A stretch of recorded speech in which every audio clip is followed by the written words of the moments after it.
হাওর বেষ্টিত জেলা সুনামগঞ্জে বোরো ধানের পাশাপাশি সবজি চাষে আগ্রহ বেড়েছে কৃষকের। এবছর ফলন ভালো হওয়ায় সবজি চাষ করে লাভবান হচ্ছেন হাওর অঞ্চলের কৃষকরা। তাদের অভিযোগ, পানি সংকটে ভোগান্তিতে পড়েছেন তারা। সমস্যা সমাধানের চেষ্টা করছে কৃষি বিভাগ ও জেলা প্রশাসন। মোহাম্মদ বোরহান উদ্দিনের পাঠানো তথ্য ও ছবিতে ডেস্ক রিপোর্ট।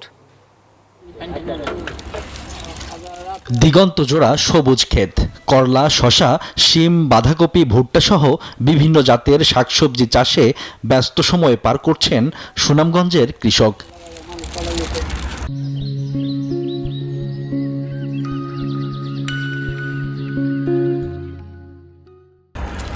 বিগত কয়েক বছর ধরে ধানের পাশাপাশি সবজি চাষে ঝুঁকছেন কৃষকরা। বিশম্ভরপুর উপজেলার সলুকাবাদ ইউনিয়নের রসুলপুর গ্রামের কৃষক জসিম উদ্দিন ও তার বন্ধু ৩১ বিঘা জমিতে শাকসবজি চাষ করেছেন।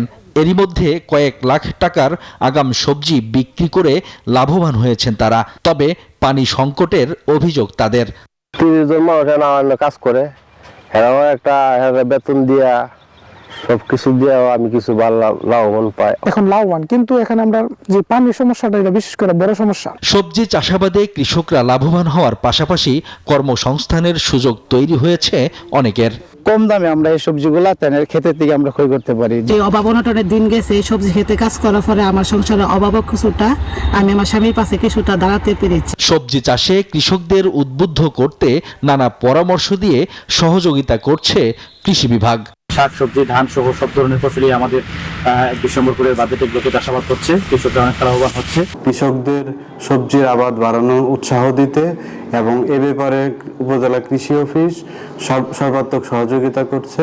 সেচ সংকট সমস্যা সমাধানের কাজ চলছে বলে জানালেন জেলা প্রশাসক। এই অঞ্চলে সেচের কি সমস্যা আছে, ভবিষ্যতে কি সমস্যার উদ্ভব ঘটতে পারে, সেই ধরনের কথা বলছে এবং বিএডিসি কর্তৃক খুব বড় একটা সেচ প্রকল্প এই বিভাগে বাস্তবায়ন হতে যাচ্ছে। কৃষি অফিসের তথ্য মতে জেলার ১২ উপজেলায় ১২,৬১৯ হেক্টর জমিতে সবজির চাষাবাদ হয়েছে।